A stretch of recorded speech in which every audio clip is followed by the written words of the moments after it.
Hello, my name is Ann Gritch, and I am delighted to welcome you to this series on the oral history of the Diocese of San Jose. With me is Msgr. John Coleman. We are here at St. Francis of Assisi Parish in East Palo Alto. Msgr. Coleman has spent most of his 66 years of priesthood in Santa Clara County, both when we were part of the Archdiocese of San Francisco and, of course, after we became our own Diocese of San Jose. So, Msgr. John, welcome. We're so glad that you're here. Thank you.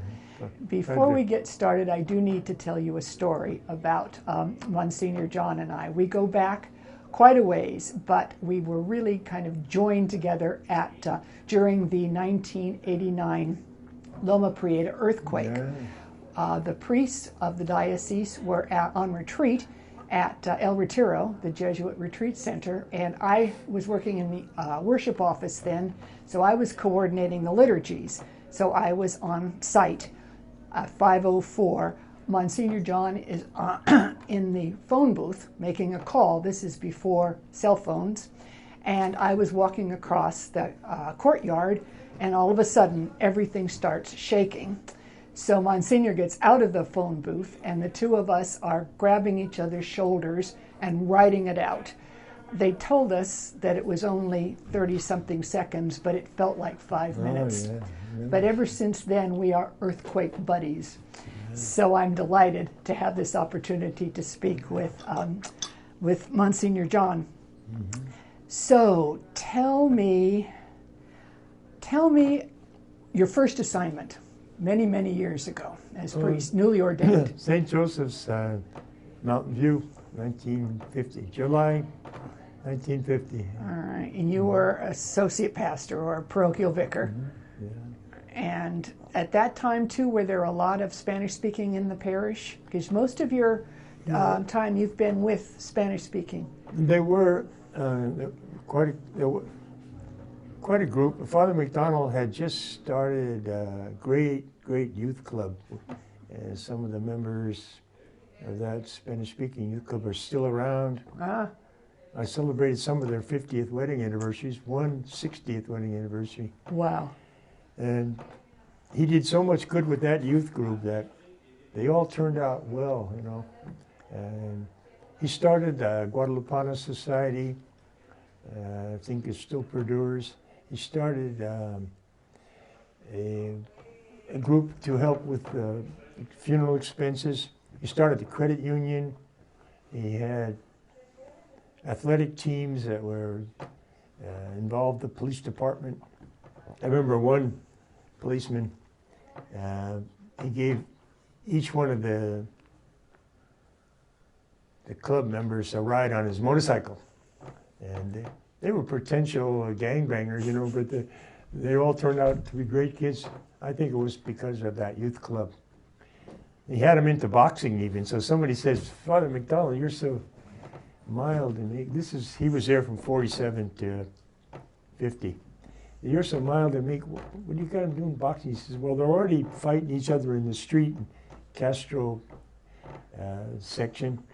They call it the Castro Village there. And Castro City, right? I sort of put gloves on them, and I remember one of those boys, he was making a retreat the day before. A bunch of them were going to go to the National Guard. And so I saw him walking up and down outside the church, and I said, hey, Sonny, his name was Sonny Torres, what's doing? He says, well, I'm going to teach Mrs. Scully, he was the CCD director. Mm-hmm. She told me to get ready for a new life. I'm going to a new life. And so I'm saying my prayers today. He received sacraments and everything. A day and a half later, so he gets killed at the Hunter Liggett, and a bomb went off. Something came out of a cannon, and the fragments exploded, hit a bunch of young fellows from Mount St. Joseph Parish, but he was the only one killed. Wow. But he said, I'm getting ready for a new life. And Sure enough. It was, yeah. Wow. It was Now but you- Father McDonald did enormous, in 3 years. Was he the pastor? No, he was associate, you know, Okay. and he started a tremendous CCD. That time they had release time for Mm-hmm. 14 schools. St. Joseph's was the mother parish of like St. Simon's, 1955, St. Cyprian's around a little bit after there, St. William's, St. Athanasius around 1959. St. Albert the Great, I think, in Palo Alto. No, that wasn't. No, that was from St. maybe. Thomas Aquinas. No, Yeah, that was from could- St. Thomas Aquinas. Yeah, there was one other two. St. Nicholas was 1944. Broke off St. Joseph's. So St. Joseph's was the mother parish of a great part of the San Jose diocese. And Now, when we became a diocese, you were at Sacred Heart. Sacred Heart with 1981? with Gene O'Donnell and Abel Lopez, Lopez. two great associates, you know. Now, where did you learn your Spanish? Spanish, mostly by Being with the being folk? around, but Father McDonald, when we were in the seminary, he started what they call the walkie-talkie classes, where he gave a bunch of us, 10 of us maybe, a penny catechism, told us to memorize it. And then we were supposed to ask each other questions. So I remember going with Ronnie Burt 5 nights a week, 20 minutes to 25 minutes every time, asking each other questions from the catechism. And And that's Espanol. basically how we learned That's great. Spanish. But they didn't have any formal class. Father Poggi soon after started classes, but basically we learned from each other. We did go to night school. My brother and I went to night school at Commerce High, 1943, with my sister. We took 12-hour grammar course, but that was, and then the rest of the time, I never did learn the grammar very well, but I picked up a lot of colloquialisms and language from St. Joseph's, Mountain View, Richmond, and later on Guadalupe, you know. So mostly it's been like a child learns by listening. Exactly. And so that's why my Spanish is kind of childlike, you know. Of course, my big belief is children should learn Spanish when they're very little because they're sponges. They just pick it up so easily. So you're the founding pastor, aren't you, of Alviso, of Our Lady Star of the Sea? 1984, right after we became right a after the diocese. flood. Ah, Back when I got there, the hall was caved in. And the floor of the hall was caved in. wow. Now, had it been a mission? Was that? Well, that's interesting. It was how it started. Father Don McDonald, once again, 1951. And that's the same time he moved St. Martin's old church out to East San Jose. And that became the little church. He bought it for $1,000 and he moved it, put a foundation for $6,000. For $7,000, he had Guadalupe Church on camera. Later on, they moved it in '68. They moved it to a new church, which built by Cursillos. In San Antonio, on San Antonio. Yeah, 100 Cursillos built the church on San Antonio. So that was the last stop for Mass for Bobby Kennedy before he got assassinated. No Yeah. kidding. He went to Mass there that Sunday before he got killed. Wow. Anyhow, that same month, Don took about 20 of us out to Alviso. Alviso, this is 1951, to build a little hall, which became like a church, little church hall. For about $400 he built it, you know.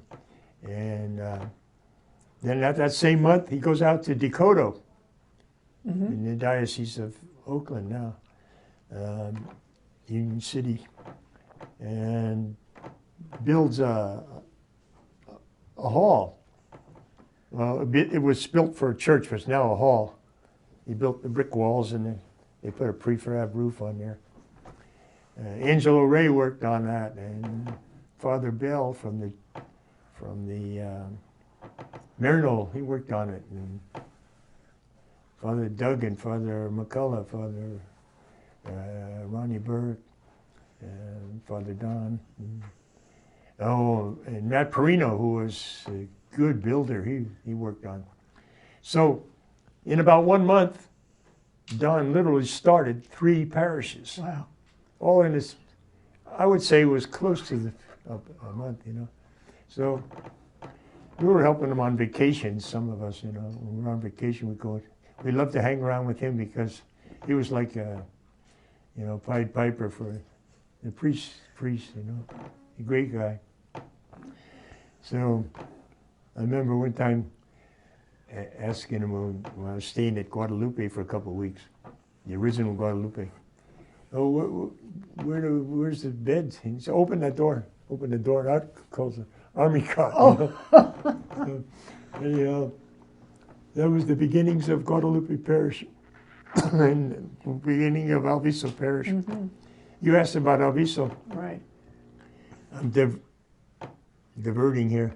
Alviso, 51 until 64, 66, it was a mission of the diocese, basically serving, you know, The Archdiocese. field workers. Yeah, the Archdiocese of San Francisco.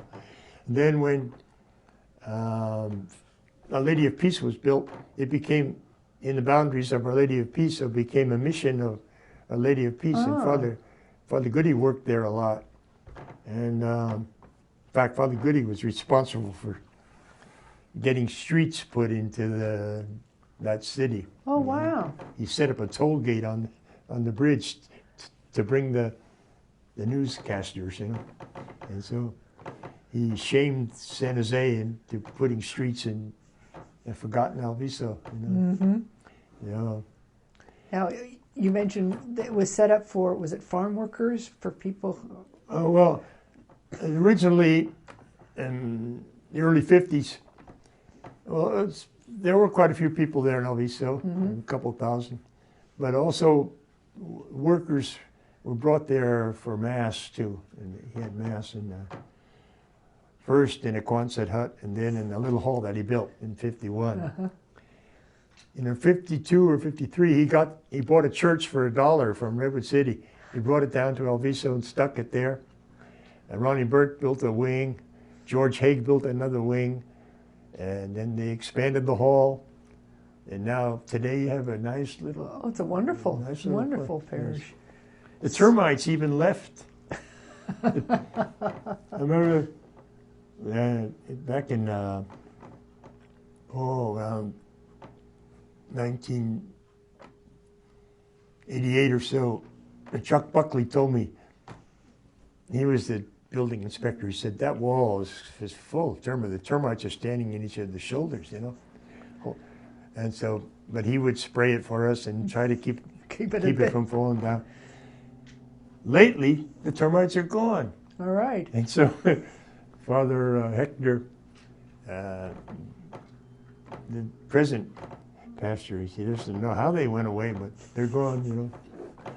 By the way, he and the priests there of late have really fixed that place up with stained glass windows and new sanctuary and a lot of equipment. So it was after we became a diocese that then Our Lady, Star of the Sea, became a parish. Is that right, in 84? Yeah, 84, okay. Yeah. Diocese was 81. Right. Yeah. And then you were named pastor. How did you feel about that? Was that your first pastorate? Yeah, well, no, I was pastor at St. Anthony's in Menlo for 6 years, and Sacred Heart in San Jose for 5 years. So. Oh, so you were an old hand by the time you got to Alviso. Well, Bishop Domain said, "Would you like to go to Alviso?" I said, "Oh yeah, I applied for that many years before." Yeah. He was opening up Alviso, and he said, "Would you like to go there?" Oh, I had told him I was ready for a change because Sacred Heart was an enormously busy parish. Still is.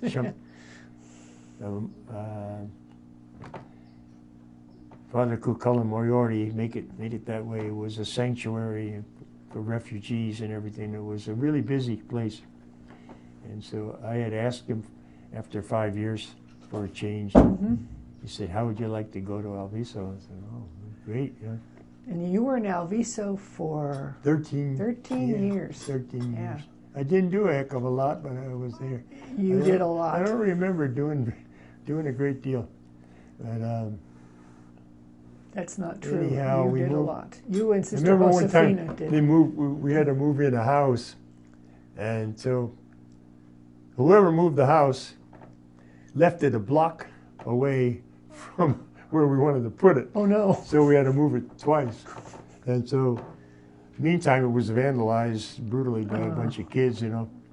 So we moved the house out there. You have to lift it up about 9 feet due to the flood laws, you know.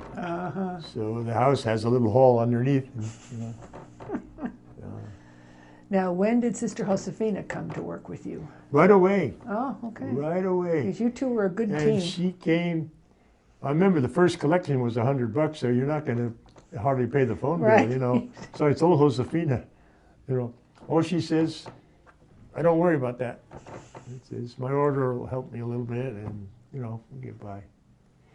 So she did a great amount of work with the poor people there, and set up a food closet and clothing closet, and she had classes for liturgy, and she did everything. She was a hard worker.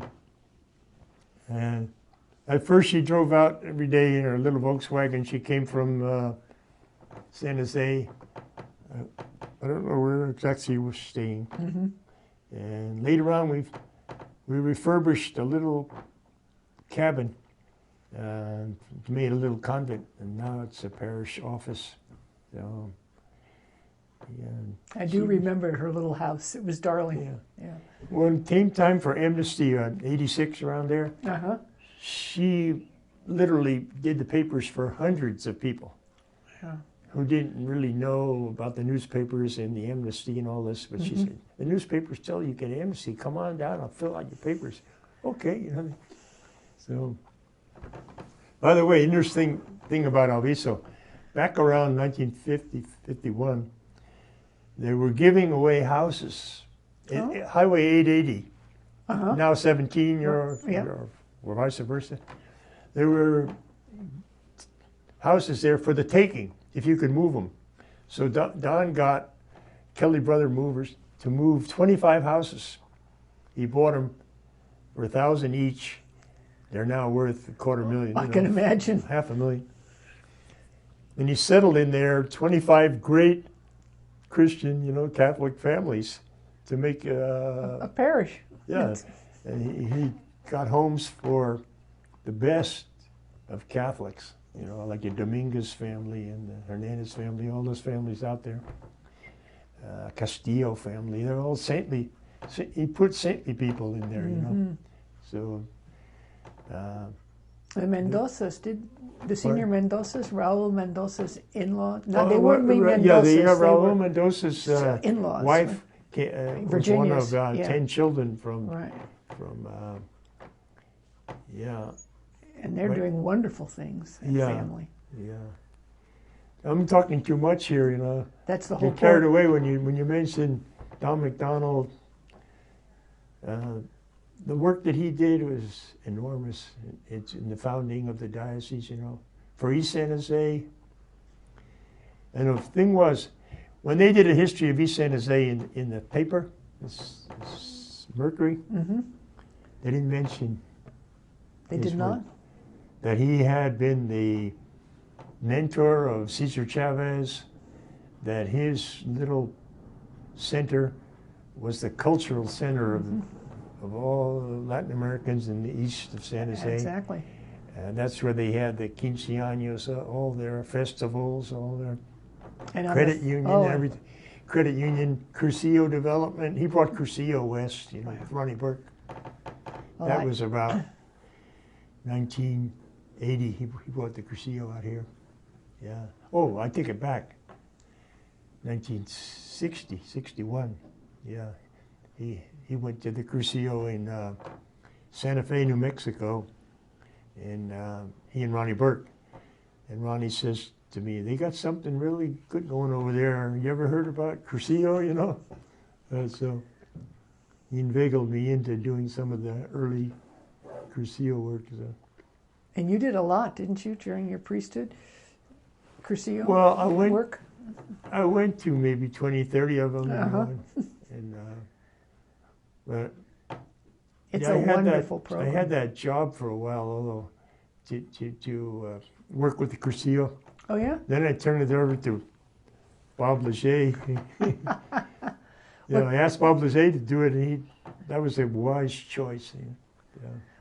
What was the work? I mean, what did you do? Well, you had to find Cursillo directors, and you had to conduct a school for leaders. Oh, okay. Yeah, we had classes for leaders.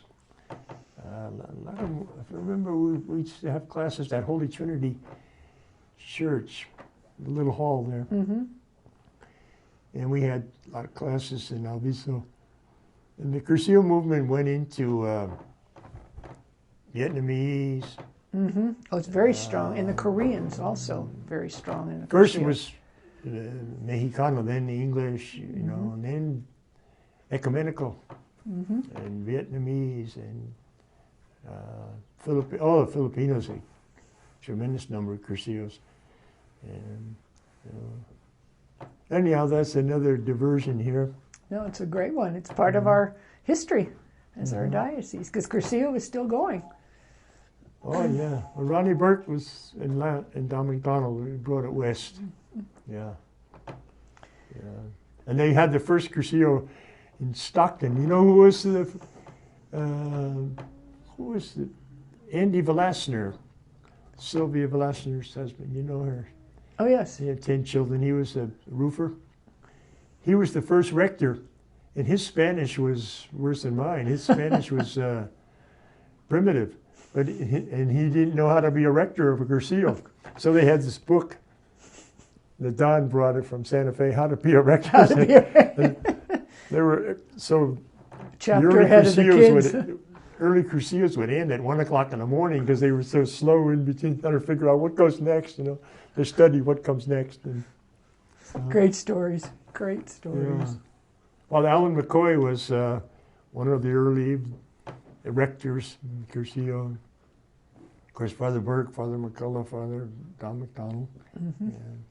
And then, so. Now, when you finished at Alviso, when? What year? 97. 97. So you were there from 84 to 97. 97. Yeah. Wow. And then you went to St. Mary Gilroy. To St. Mary's Gilroy for 9 years with Dan Derry. Yeah, that was a very happy time. Yeah, really good. So. And again, lots of Latinos. So chance to use your Spanish. There were quite a few there. Oh gosh, yeah. Oh yeah. So anyhow, and that was a good time. But then Larry Goody asked me a couple of times to come over here. So you crossed diocesan lines. Now we're in the Archdiocese, that's right. but you're ours. You belong to San Jose. It's interesting. This parish here fills the school at Mother Seton School. Exactly. With 80% of the children are from East Palo Alto. And on it's, scholarships yes, from the sisters there who ran that school. They got scholarships from some foundation in San Francisco, and they're still Purdue. And our kids are blessed by going to great education over there. but Monsignor, that's not new. When my son was at Elizabeth Seton School, and he graduated from there in 1981, so that would have been the late 70s, most of the students came from East Palo Alto. At that time, they were African-American kids. There's been, in fact, it was Father Ed Casey. Father Ed who Casey opened it up. he foresaw that. I remember talking to him when he was building that beautiful St. Albert. complex. He said, well, the school will probably be a lot of kids from East Palo Alto who come here. He said, I remember him saying that, Oh, and it was wonderful. Yeah, Ed Casey, Yeah, it was wonderful. There were two Ed Caseys. Oh, I didn't know that. The other one we call Physical Ed. He was a big husky guy. Used to play football at Santa Clara before he went to seminary. Well, the other was in the military. Yeah, he Our was, Father he Ed. was quite an officer in the military, yeah. Good. Yeah, I remember when Father Spoonser came in 1955, you know, and Father Essig he came. And Father Essig for Cambrian Park, Father Spoonser for St. Simon's, you know. Yeah. Yeah. Yeah, we Yeah, Father Spoonser served at Mountain View in 39, and then he came back as a subdivision of St. Joseph's Mountain View. I remember going to the division of the founding of the new boundaries for the St. Simon's Parish, you know. Our pastor was away, so he says, you go and work. It was all set up, you know. Father Ryan from Cupertino, Father Stan Riley from St. Nicholas, and Father McHenry from Palo Alto was the referee. Oh. So he was buddies of Spoonser and Ryan. So A I didn't little have a wheeler chance. dealing going on We here. gave away 2 square miles. I thought I was going to get killed when the pastor came back. Cupertino gave away a quarter square mile. St. Nicholas, they didn't give away a great deal of territory. But Father Doyle said, fine, you know, except he wanted to keep St. Francis High School in the parish. But Didn't work out. Hap called Leo and Leo Mar. They gerrymandered the thing so St. Simon's would get St. Francis. You know why we wanted St. Francis? No. Our parish novena was responsible for getting the first 4 acres for that St. Francis. Oh. We tried, a lot of us were trying for a whole year to get that property. And there was a little school on it. You know. And anyhow, the school was up for sale, $45,000. 4.5 acres, a house, 2-story house, 4 oak trees, a pump, a well, and a little school, $45,000. So a lot of us tried to get that, and we just couldn't get it going. So somebody said, let's have a novena. Mrs. Scully, head of the CCD. All right. So we had a novena.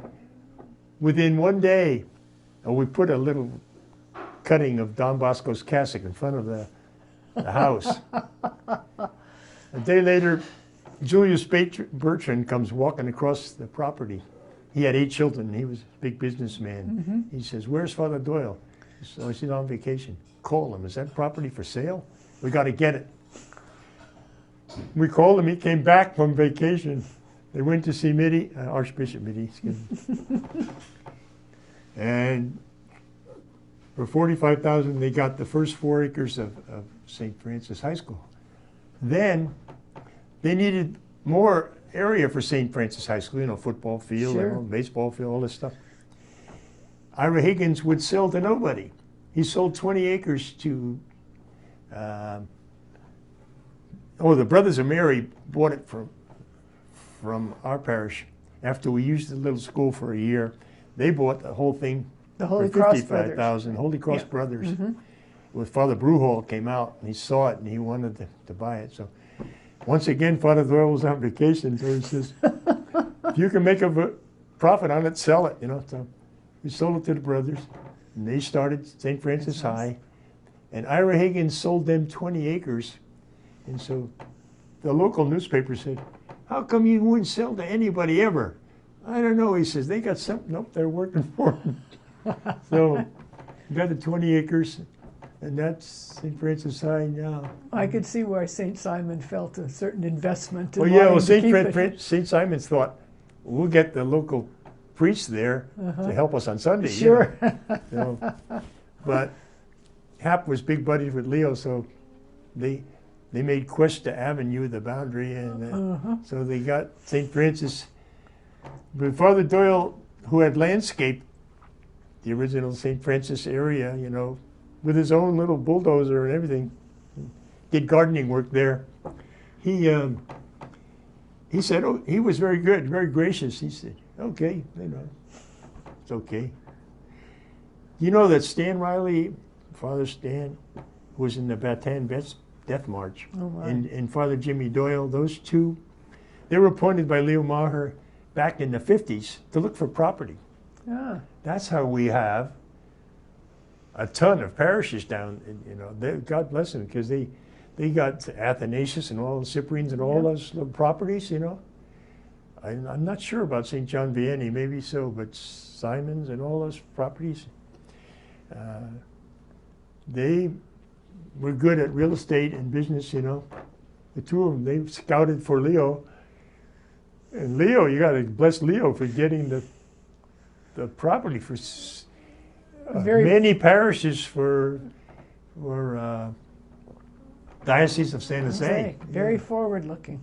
And of Oh, course, who knew the growth was going to be as it is today? It's I remember when Leo contacted our pastor, he said to me, he wants me to look for property with Stan Riley. I says, well, it's the bishop said so.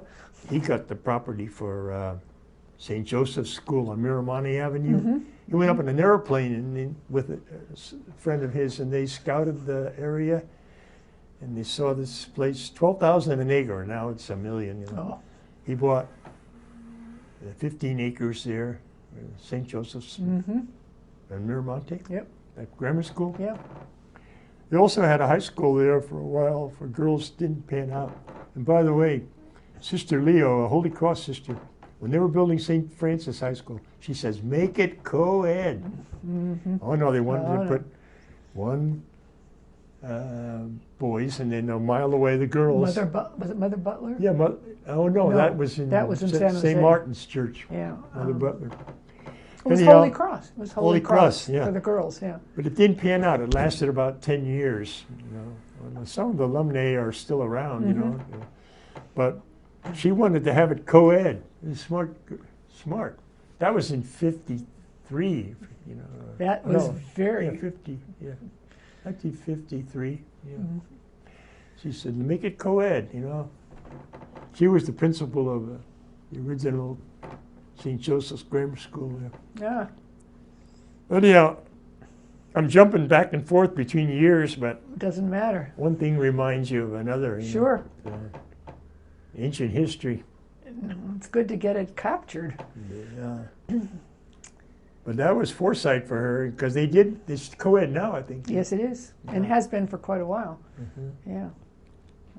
It's a good school. Incidentally, I'm kind of proud of the fact one of my altar boys in 57, San Francisco, became coach of St. Francis Calcagno. Ronnie Calcagno. He was there for years. Yeah, and he had like 200 victories. Yeah. Rumor has it they even beat De La Salle one time. I have to check on that. But now they have Calcagno's stadium. Yes. That's right. He was a great athlete when he was a young kid at St. Michael's, a freshman in high school. And when he served Mass, because he was quarterback for SI, all the other kids wanted to be altar servers. Ronnie's the big hero, So they wanted to be altar servers too, So you must have always rooted for St. Francis since your altar boy was the coach. Ronnie Calcagno, yeah. So. Well, this has been a wonderful conversation. I am so grateful to you I'm for afraid being I've with talked us. too much here. No, not a bit. I get wound up. In great stories. Especially after the coffee here. So, again, thank you so much. It's been grand spending this time with you.